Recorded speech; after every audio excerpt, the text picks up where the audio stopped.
روشن‌تر میشه، نمیتونم نبینمش، یه چیزی که میکشونتم به افق، به جایی که ندیدمش. یه دنیا هست که کشفش میکنم،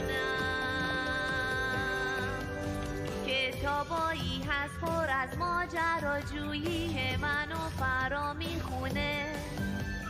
اگه بدونم که دائم یه جا موندم، عاقبتش داغونه. یه دنیا هست که